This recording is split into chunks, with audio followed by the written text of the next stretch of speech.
शहर के एक कोने में एक खूबसूरत पार्क था जहां लोग दिन बिताते थे। इस पार्क के चारों ओर घने वृक्ष और रंग बिरंगे फूल थे जो उसे और भी मनमोहक बनाते थे। तीन अच्छे दोस्तों आर्यन, सीमा और प्रिया ने सोचा कि वे यहाँ पिकनिक मनाएंगे।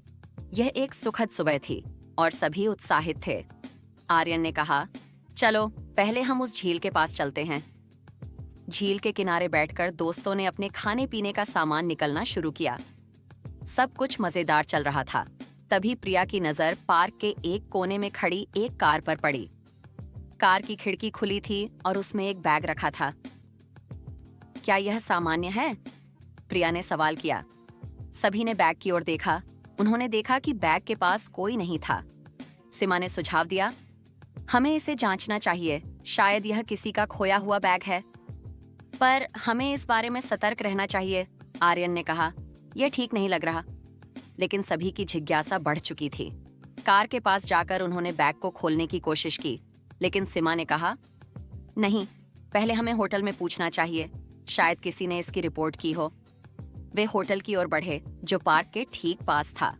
जब वे वहां पहुंचे तो होटल के रिसेप्शनिस्ट ने कहा, हमें कोई ऐसी रिपोर्ट नहीं मिली। हालांकि वह थोड़ा चिंतित दिख रहा था। लेकिन कुछ समय पहले यहाँ एक आदमी आया था जो काफी घबरा रहा था। वीरता से सीमा ने पूछा, क्या आप उसे पहचानते हैं? रिसेप्शनिस्ट ने कहा, नहीं, लेकिन उसके साथ एक बैग था।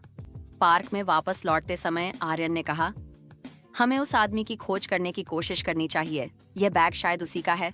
प्रिया ने कहा, बैग में क्या हो सकता है, चलो इसे जांचते हैं।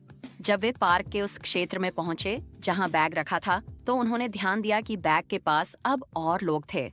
कुछ महिलाएं या बच्चे खेल रहे थे, लेकिन बैग के आसपास कोई नहीं था। प्रिया ने बैग को धीरे से खोला। अंदर कुछ कागजात और एक फोन था।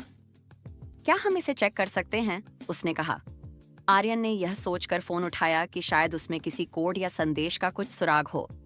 जब उसने फोन चालू किया तभी उसमें एक मैसेज आया, क्या आप मेरा बैग सुरक्षित रखते हैं? सब चौंक उठे। इस बीच फोन पर एक अज्ञात नंबर से कॉल आई। आर्यन ने कॉल उठाते ही सुना, क्या आप वो बैग पाकर सुरक्षित हैं? सबके चेहरे पर चिंता थी। आप कौन हैं? आर्यन ने पूछा।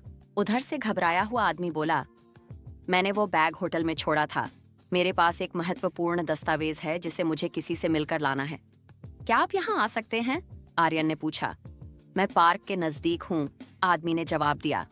सबने उसे सुरक्षा भेंट देते हुए आश्वासन दिया। चंद ही मिनटों में एक आदमी तेज तेज कांपते हुए वहां आया।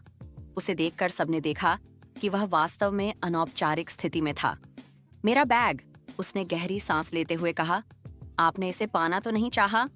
धीरे धीरे उसने बताया कि वह एक जासूस था जो एक खतरनाक अपराधी पर नजर रख रहा था। उस बैग में एक महत्वपूर्ण दस्तावेज था जो उसे उस अपराधी के खिलाफ सबूतों के लिए बहुत आवश्यक था। आर्यन, सीमा और प्रिया को उस पर विश्वास नहीं हुआ, लेकिन जैसे ही उसने बैग खोला और सबूत दिखाए, उन्हें यकीन हो गया। आपकी मदद से मैंने अपने मिशन को सफल बना दिया, आदमी ने कहा।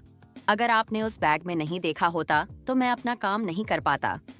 तीनों दोस्तों ने उसकी मदद की और इस स्थिति से निकलने में उसकी सहायता की। सीख, इस घटना ने उन्हें यह सिखाया कि कभी-कभी एक छोटा सा संकल्पनात्मक कदम बड़ी समस्याओं का हल हो सकता है। जब हम जिज्ञासु रहते हैं और दूसरों की मदद के लिए खड़े होते हैं, तो हम न केवल दूसरों की मदद कर सकते हैं, बल्कि अपने जीवन को भी पूरी तरह से बदल सकते हैं। इस तरह दोस्तों ने न केवल एक रोमांचक अनुभव हासिल किया, बल्कि एक अनजाने नायक की पहचान भी की। उनका दिन यादगार बना और वे हमेशा याद रखेंगे कि साहस और सहयोग से बड़ी समस्याओं को हल किया जा सकता है।